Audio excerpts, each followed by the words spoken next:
The night was calm, with only the sound of crickets breaking the silence. A gentle breeze moved through the trees as stars filled the dark sky above a small town surrounded by rolling hills. The town was quiet, its people asleep in their homes, unaware of what was about to happen. In the distance, a faint hum grew louder, though no one heard it. High above the fields, a glowing object descended slowly, its light dimmed to avoid drawing attention. It wasn't like anything anyone in the town had ever seen before. The spacecraft touched down softly in the middle of an empty field, hidden from view by tall crops swaying gently in the breeze. Its surface shimmered faintly, reflecting the moonlight. After a moment of stillness, a door slid open, and 3 figures stepped out. They were not human. Their skin glowed faintly, and their eyes were wide and curious. The tallest of them, Zix, looked around cautiously. Beside him stood Kale, holding a strange device that clicked softly as it scanned the area. Behind them, Lyra adjusted her breathing mask, nervous but excited to be on Earth for the first time. "This place feels different," Kale whispered, his voice soft and melodic. "The air is thick, and there's so much life." Zix nodded but remained alert. "Remember our mission. Observe, learn, and do not interfere. Avoid fighting with humans at all costs." Lyra tilted her head, looking toward a nearby farmhouse where a dim light flickered in the distance. "What if they see us? Should we hide?" "For now, yes," Zix replied firmly. "We cannot risk exposure until we understand them better." As they began setting up small instruments to study the environment, a sudden noise startled them. Footsteps crunched against the dry earth, growing closer. Zix raised a hand, signaling the others to stay still. Through the rows of crops, a figure appeared, a man carrying a flashlight. He wore a simple shirt and jeans, his boots dusty from walking. This was Jake, a local farmer who had been checking his fields after hearing strange sounds earlier. Jake stopped when he saw the glowing ship. At first, he froze, unsure of what he was seeing. Then, noticing the 3 figures standing near it, he hesitated but didn't run. Instead, he took a step forward, raising the flashlight to get a better look. His heart pounded, but his expression showed more curiosity than fear. "Oh, hello," Jake called out, his voice steady despite his nerves. "Are you lost?" Zix exchanged a glance with Kale before stepping forward cautiously. He held up his hands to show he meant no harm. "We are travelers," he said slowly, his words clear but unfamiliar. "We mean no trouble." Jake blinked, surprised that they could speak. "Travelers, huh? From where?" "Not around here, I'm guessing." Kale pointed to the sky, earning a chuckle from Jake. "Yeah, figured as much. Well, welcome to Earth, I guess. Can I help with something? You need water or anything?" The aliens exchanged another look, this time with a hint of confusion. Humans were supposed to be unpredictable and dangerous, yet here was one offering help without hesitation. Zix finally nodded and accepted the bottle of water Jake handed over. As Jake continued asking questions, the tension eased slightly. For the first time since landing, the aliens felt a flicker of hope. Maybe humans weren't as threatening as they'd been told. When Jake finally left, promising to keep their secret, the aliens watched him go in silence. Lyra broke the quiet first. "He was kind." "Yes," Zix agreed, though his tone remained cautious. "But kindness does not mean safety. We must remain careful."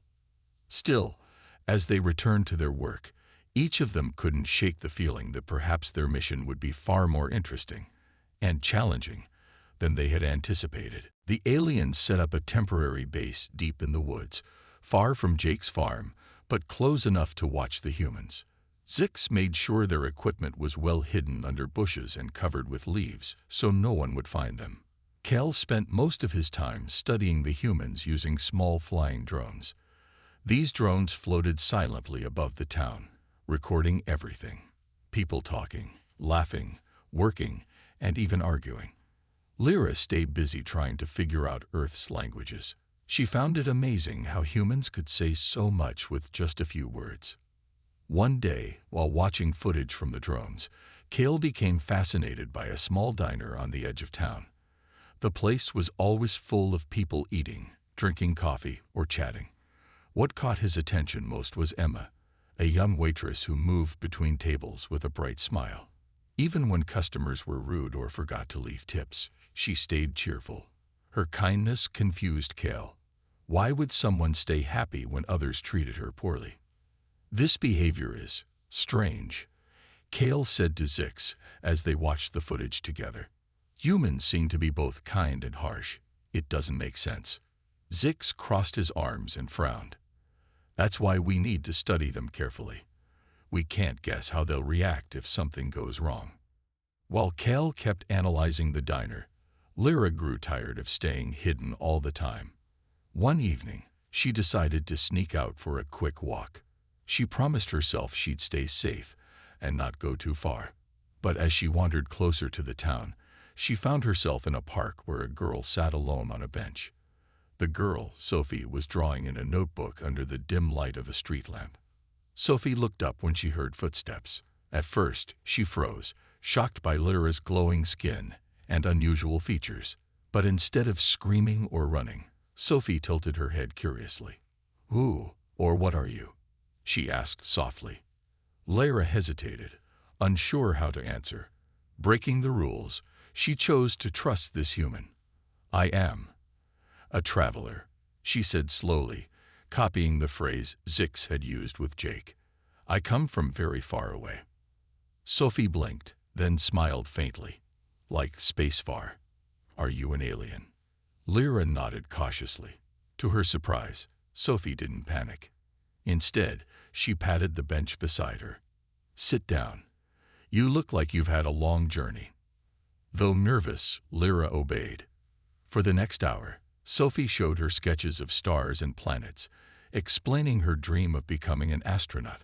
She talked about school, her favorite books, and how much she loved gazing at the night sky. Lyra listened closely, amazed by Sophie's curiosity and calmness. In return, Lyra shared vague details about her mission, careful not to reveal too much. As the night went on, Sophie glanced at her watch and sighed. "I should probably go home before my mom worries. But can I see you again?" Lyra hesitated. Meeting Sophie had been risky, but there was something comforting about her openness. "Maybe," Lyra replied quietly. "But you must keep this a secret. No one else can know." "I promise," Sophie said seriously. With that, she gathered her things and left, leaving Lyra alone with her thoughts. When Lyra returned to the camp, Zix immediately noticed her distracted expression. "Where have you been?" he demanded, his voice sharp.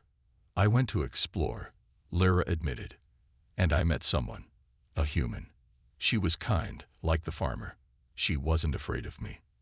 Zix frowned deeply. "You broke the rules.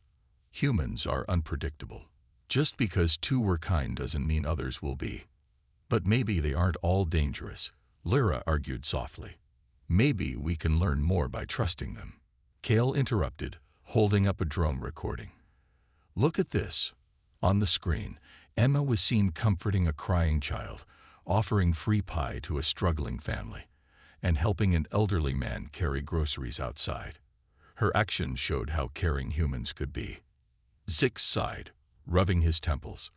"We're here to observe, not to get involved. But these humans, they confuse me." "They aren't what I expected." "They confuse us all," Kale agreed. "But isn't that why we're here? To understand." For the first time since landing, doubt crept into Zix's mind. Maybe avoiding conflict wouldn't be as simple as following orders. And maybe, just maybe, humans weren't entirely the threat they had been warned about. The next morning, Lyra couldn't stop thinking about Sophie. She replayed their conversation in her mind, marveling at how calm and curious the girl had been. It was strange. Humans were supposed to be unpredictable and dangerous. Yet Sophie had shown no fear. Instead, she had welcomed Lyra with open curiosity. Kale noticed Lyra's distracted expression as they worked together to analyze data from the drones. "What's on your mind?" Kale asked gently, his tone kind but probing. Lyra hesitated before answering. "I met someone last night. A human. She wasn't afraid of me." Kale raised an eyebrow. "You broke protocol again, didn't you?" Before Lyra could respond, Six stepped into the clearing where they were working. His face was stern, his glowing eyes fixed on Lyra. "I heard about your little outing," he said sharply. "This is exactly why we have rules. Humans may seem harmless now, but one mistake could expose us all." But she was different. Lyra insisted, her voice rising slightly. "She didn't run or scream. She just talked to me. She even promised to keep our secret." Zix sighed, rubbing his temples. "It doesn't matter if one human seems trustworthy. We can't take that risk. If others find out about us, there's no telling how they'll react." As the argument continued, none of them realized the small mistake Lyra had made during her meeting with Suffy. When she'd sat down on the bench, a tiny piece of alien technology, a shimmering crystal used for communication, had slipped out of her pocket unnoticed. The next day, a group of kids playing in the park found it lying near the bench. At first, they thought it was some kind of toy or decoration, but when it began glowing faintly in response to their touch, they knew it was something extraordinary. Word spread quickly through the town. By midday, people were gathered around the mysterious object, speculating about its origins. Richard, a man known for his distrust of anything unusual, pushed his way to the front of the crowd. He picked up the crystal, turning it over in his hands. "This isn't from Earth," he declared loudly. "Something's here.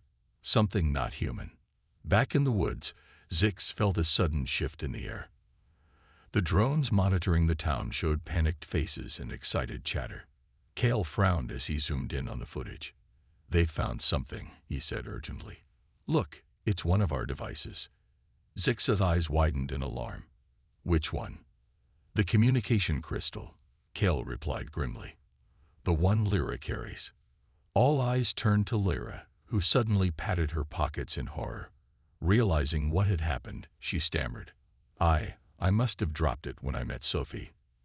Zix's frustration boiled over. "This is exactly why we can't trust humans. Now they have proof we're here." Jake, meanwhile, had heard about the discovery in town. Concerned, he drove to the park to see the commotion for himself. When he saw the glowing crystal, his heart sank. He recognized it immediately. It looked like the same material the alien ship was made of. Knowing the aliens wouldn't want this kind of attention, Jake stepped forward and grabbed the crystal before anyone could stop him. "Hey, what are you doing?" Richard shouted angrily. "This thing belongs to me," Jake lied smoothly. "I brought it here yesterday for a project. Don't worry about it." Without waiting for a response, he shoved the crystal into his coat pocket and walked away, leaving the crowd confused and grumbling. Later that evening, Jake returned to the woods, carrying the crystal. The aliens were waiting anxiously, their faces tense. When Jake handed the device back to Zix, relief washed over them. "You saved us," Zix said quietly, his voice filled with gratitude. "But please understand, we can't afford any more mistakes. If humans discover us, it could mean disaster." Jake nodded solemnly. "I get it, but maybe not all humans are bad. Some of us might surprise you." As Jake left, the aliens stood silently, each lost in thought. Lyra felt a mix of guilt and hope. Guilt for endangering the mission, but hope that Jake was right. Perhaps humanity wasn't as dangerous as they feared. Still, the incident served as a stark reminder. Avoiding conflict with humans would be harder than they ever imagined. The days that followed were tense for the aliens. Zix kept a close watch on everyone, making sure they stayed hidden and avoided unnecessary risks. Lyra spent most of her time fixing the communication crystal she had lost, her hands trembling slightly as she worked.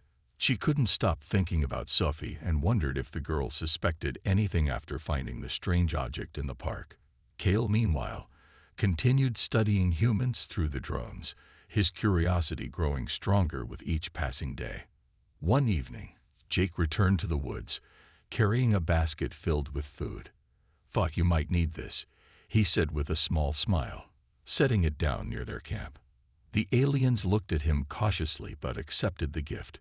It was simple: bread, cheese, fruit, and bottled water. But it meant more than just sustenance. It showed trust.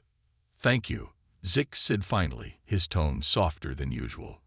"You've done much for us." Jake shrugged. "I figure if you wanted to hurt us, you'd have done it already. Besides, I've seen enough weird stuff in my life to know not everything has to be scary." His words lingered in the air, forcing Zix to reconsider his strict approach. Maybe Jake was right. Maybe there was room for trust, even with humans. Still, Zix remained cautious. "We appreciate your help, but please understand, we can't let others find out about us." "Not yet." Jake nodded. "Got it. But if you ever need anything, just ask." As the days passed, the aliens began noticing subtle changes in the town. People talked more about the mysterious crystal Jake had taken from the park. Some believed him, accepting his story without question. Others, like Richard, weren't convinced. He started organizing meetings, urging people to search the woods for answers. His paranoia spread quickly, and soon a small group of townsfolk armed themselves with flashlights, sticks, and old rifles, determined to uncover the truth. Back at the alien camp, Kale detected unusual activity. A military drone flying high above the forest, scanning the area. Its presence sent a chill through the group. "They're onto us," Kale said grimly, showing the footage to Zix. "This isn't just locals anymore. Someone bigger knows we're here." Zix clenched his fists, frustration bubbling beneath the surface. "We should leave. Now, before it's too late." Lyra shook her head desperately. "No, we can't give up yet. Humans aren't all bad. Look at Jake, Emma, Sophie. They're proof." "She's right," Kale added. "If we run now, we'll never understand them. Isn't that why we came here?" The argument went back and forth until Zix finally held up a hand for silence. "Fine. We stay, for now. But we must be smarter. No more mistakes." Unbeknownst to the aliens, Sophie had grown suspicious after hearing rumors about the glowing crystal. When she asked her parents about it, they'd brushed her off, telling her it was probably nothing important. But Sophie wasn't convinced. One night, unable to sleep, she decided to investigate. Grabbing a flashlight, she headed toward the park where she'd met Lyra. Something told her the answers were nearby. As she wandered deeper into the woods, she stumbled upon faint traces of the aliens' presence: broken branches, strange footprints, and bits of discarded technology hidden under leaves.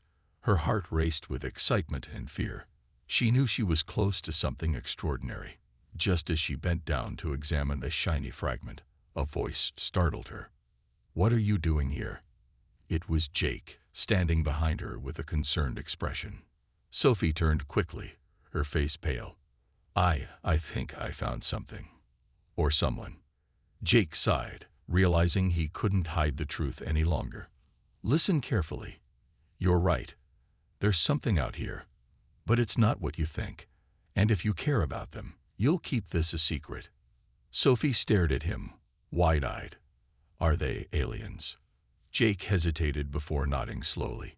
"Yes, and they're not here to hurt anyone. They just want to learn about us." Sophie's mind raced. Instead of feeling scared, she felt a strange sense of wonder. "Can I meet them?" Jake frowned. "It's too risky. Trust me, they don't want to be found." But Sophie's determination only grew stronger. As Jake walked her back home, she made a silent promise to herself.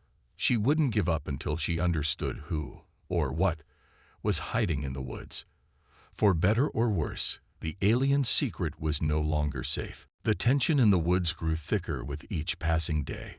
Richard and his group of suspicious townsfolk had become more determined than ever to uncover the truth. Armed with flashlights, cameras, and makeshift weapons, They scoured the forest, leaving no stone unturned. Their voices echoed through the trees as they shouted accusations and warnings. "There's something out here," Richard barked, "and we're going to find it." Back at the alien camp, Zix paced nervously, his glowing eyes darting toward every sound. Kale monitored the drones, watching the group's movements closely. They were getting dangerously close. Lyra sat quietly, her hands trembling as she fiddled with a piece of equipment. She couldn't shake the feeling that their peaceful mission was about to unravel. "We need to leave," Zix said firmly, breaking the silence. "If they find us now, it could end badly." "But where will we go?" Lyra asked, her voice barely above a whisper. "We haven't finished our mission. We don't know enough yet." Kale glanced up from the screen. "She's right. Running won't solve anything. If humans are truly dangerous, then leaving without understanding them would be a mistake." Zix hesitated, torn between caution and curiosity. Before he could respond, a loud crash came from the edge of their camp. The aliens froze, their hearts pounding. Through the bushes, shadows moved, and voices grew louder. Richard's group had found them. "Stay calm," Zix whispered, stepping forward cautiously. He raised his hands in a gesture of peace, hoping to avoid conflict. But when the humans burst into the clearing, their faces twisted with fear and anger. It was clear they weren't interested in talking. "What are you?" Richard demanded, pointing a flashlight directly at Zix. The bright light made the aliens squint, their glowing skin reflecting eerily in the dark. "We mean no harm," Zix said slowly, his voice calm but firm. "We came here to learn about you." The crowd murmured among themselves, some stepping back in shock while others tightened their grips on their weapons. A young man in the group shouted, "They're lying. Look at them. They're not human." Panic spread quickly. Someone threw a rock, narrowly missing Kale. Another person fired a warning shot into the air, the sharp crack echoing through the forest. The aliens instinctively huddled together, unsure of what to do. Zix tried again to reason with the crowd, but his words were drowned out by shouts and chaos.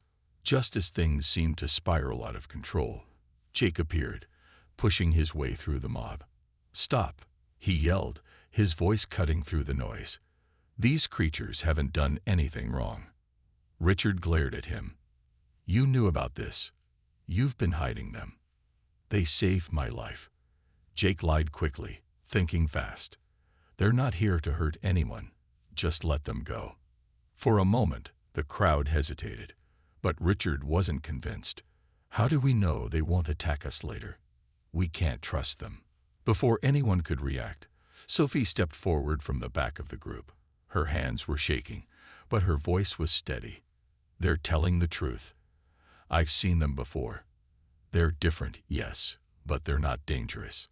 The crowd turned to stare at her, surprised by her boldness. Richard frowned. "What are you talking about? Have you been sneaking around out here?" Sophie ignored him and looked directly at Zix. "I promised I'd keep your secret. But if you run now, they'll chase you. You have to show them you're not a threat." Zix exchanged a glance with his team. He didn't like the idea of revealing themselves further, but Sophie was right. Running would only make things worse.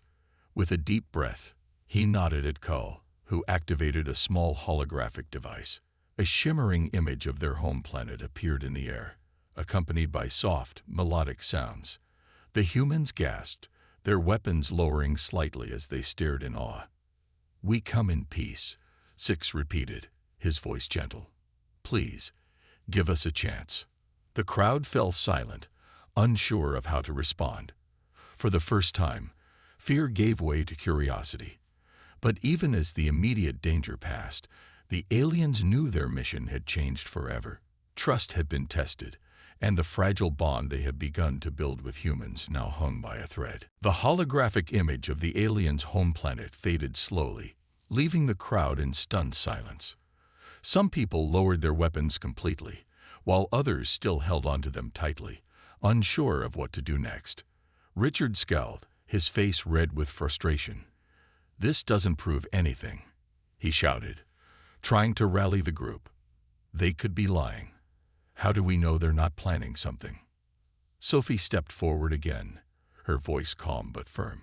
They haven't hurt anyone. They've been here for days, and all they've done is watch us. If they wanted to attack, they would have already. Jake nodded in agreement. She's right. These creatures aren't our enemies. They're just travelers, like they said. The crowd murmured among themselves, divided between fear and curiosity. A few people began walking away, clearly uncomfortable but unwilling to escalate the situation further. Others stayed, their eyes fixed on the aliens with a mix of wonder and suspicion. Zix took a cautious step forward, his glowing skin catching the dim light of the flashlights. "We understand your fear," he said softly, "but we are not here to harm you. We came to learn about your world, your lives, and your kindness." His words seemed to strike a chord with some of the townsfolk. Emma, the waitress from the diner, pushed her way to the front of the group. She had followed the commotion out of concern after hearing rumors about strange sightings in the woods. Now, seeing the aliens for herself, she felt only sympathy. "Look at them," she said gently. "They're scared too. Maybe we should give them a chance." Her words broke the tension slightly. One by one, more people began lowering their weapons and stepping back. Even Richard, though still glaring, didn't push the issue further. The standoff ended without violence, but the air remained heavy with uncertainty. Later that night, Jake invited Zix, Kale, and Lyra to his barn for a small gathering. He wanted to show the aliens that not all humans were hostile. Emma brought coffee and pie, while Sophie helped set up chairs around a crackling fire. A few other trusted friends joined them, including Sophie's mom, who listened quietly as the aliens shared stories about their journey. "We didn't expect this kind of welcome," Lyra admitted shyly, sipping hot tea Jake had prepared for her. "Humans are complicated." Emma laughed softly. "You're not wrong about that. But we're also capable of good things, like tonight." As the fire crackled and laughter filled the air, the aliens began to feel a flicker of hope. For the first time since arriving on Earth, they saw humanity not as a threat, but as a puzzle worth solving. Kel recorded every moment, fascinated by how quickly fear could turn into friendship. Still, Zix remained cautious. "This doesn't mean we're safe," he reminded his team later that night. "There will always be those who fear what they don't understand." "You're right," Kale agreed. "But tonight showed us something important. Humans are capable of change. Maybe that's why we're really here." Lyra smiled faintly, thinking of Sophie's bravery earlier. "Maybe we can teach each other." The next morning, the aliens returned to their camp, their minds buzzing with thoughts of what had happened. Though the encounter had been tense, it proved that avoiding conflict wasn't impossible. Trust, though fragile, was possible, even between humans and aliens. As they packed up their equipment, preparing to leave Earth soon, Zix made a decision. "We'll stay a little longer," he said finally, "but we must be careful. Our mission isn't over yet." For now, the bond between human and alien was still new, uncertain, and delicate. But it was a start, and sometimes a start was all that mattered. As the days passed, the aliens continued their observations from a distance. Though the meeting at Jake's barn had gone well, Zix knew they couldn't let their guard down. Trust was fragile, and not everyone in the town shared the same open-mindedness as Sophie, Emma, or Jake. Richard, in particular, remained a constant threat. He had started spreading rumors about the aliens, warning anyone who would listen that their presence could bring danger. "They're hiding something," Richard said one evening at the local diner. "Why else would they stay in the woods? What if they're planning to take over?" Emma rolled her eyes as she refilled his coffee cup. "You've been watching too many movies," she said with a sigh. "They haven't done anything wrong." But Richard wasn't alone in his fears. A few others in the town began to side with him, forming a small but vocal group determined to drive the aliens away. They organized patrols around the forest, shining flashlights into the trees and shouting threats. "Leave our town," they yelled.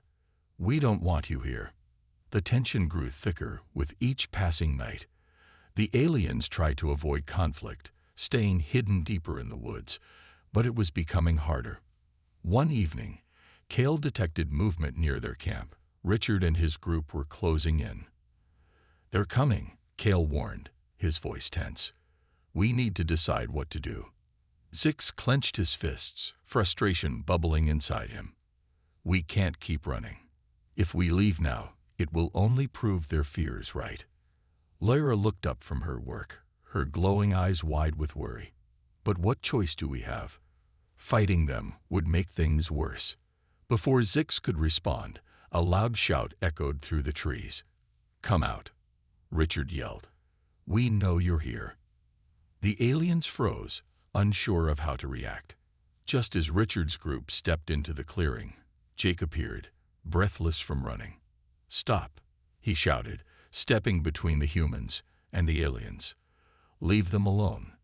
Richard glared at him. "Stay out of this, Jake. You're too soft on them. They don't belong here." "Yes, they do," Sophie said firmly, stepping forward to stand beside Jake. Her voice was steady despite the fear in her heart. "They've done nothing wrong. All they want is to learn about us." Richard scoffed. "And you believe them? How do you know they're not lying?" "Because I trust them," Sophie replied without hesitation. "And so should you." For a moment, no one spoke. The standoff hung heavy in the air, the flickering light of flashlights casting long shadows across the forest floor.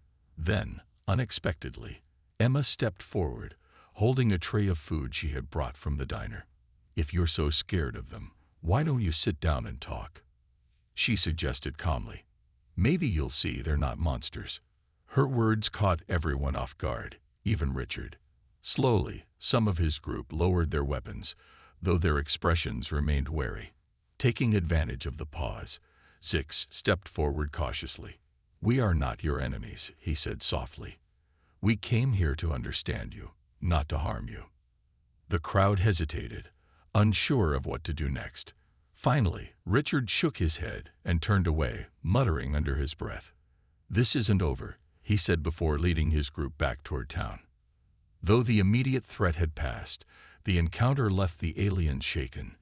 Zix realized their time on Earth was running out. Staying any longer would only put both sides in greater danger. That night, as they packed their equipment, Lyra looked at Sophie and Jake one last time. "Thank you," she whispered, "for believing in us." Sophie smiled faintly, tears in her eyes. "Will we ever see you again?" "I don't know," Zix admitted, "but you've taught us something important. That trust is possible, even between strangers." With that, the aliens boarded their ship and prepared to leave. As it ascended into the sky, Sophie, Jake, and the others watched silently, their hearts filled with hope and a lingering sense of loss. As the alien spacecraft disappeared into the night sky, a quiet sadness settled over the town. Sophie stood in the field where she had first met Lyra, clutching the sketches she had made of stars and planets. The glowing object she had found in the park, the piece of alien technology, was gone now, taken back by its owners. But the memories remained vivid in her mind. She felt a mix of emotions: gratitude for having met them, sadness that they were gone, and hope that their paths might cross again someday. Jake walked up to her, his hands stuffed into his pockets. "You okay?" he asked gently, his voice soft in the stillness of the night. Sophie nodded but didn't look away from the sky. "I just wish they could have stayed longer. They weren't dangerous, Jake. They were kind." "I know," Jake replied with a small smile. "They showed us something important, that understanding each other is possible, even when we're different." The next morning, the town buzzed with talk about what had happened. Some people dismissed it as a strange dream or an elaborate prank. Others, like Richard, refused to believe the aliens were truly gone.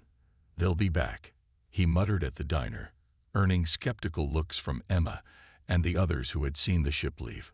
But for those who had interacted with the aliens, life changed in subtle ways.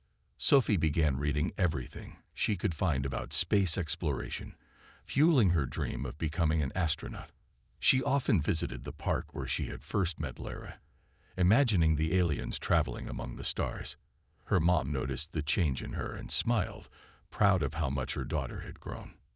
Emma, too, felt inspired. She started organizing community events at the diner, bringing people together to share stories and laughter. "If aliens can learn to trust us, we should do the same with each other," she said one evening, raising a toast to the group gathered around her table. Meanwhile, Zix and his team returned to their home planet, carrying not only data but also a deeper understanding of humanity. As they presented their findings to their leaders, Kale spoke passionately about the kindness they had encountered. "Humans are unpredictable, yes," he admitted, "but they're also capable of great compassion. Maybe one day we can meet again, not as strangers, but as friends." Years passed, and the memory of the aliens faded for most people in the town. But Sophie never forgot. She pursued her dream relentlessly, eventually earning a spot in a prestigious space program. On her first mission, as she floated above Earth and gazed at the vast expanse of stars, she thought of Lyra and wondered if somewhere out there, the aliens were watching her too. Back in the town, Jake led an effort to build a monument commemorating the brief encounter. It was a simple stone plaque engraved with words that summed up the experience. "To those who came from afar, seeking peace and understanding, may we always strive to bridge worlds." Though the aliens were long gone, their impact lingered. They had shown the townsfolk, and themselves, that trust and curiosity could overcome fear. And perhaps in some distant future, humans and aliens would meet again under better circumstances, ready to continue the journey toward mutual understanding. For now, though, the bond they had formed remained a quiet reminder that even in a universe full of differences, connection was possible. All it took was a little courage and a willingness to avoid fighting with humans.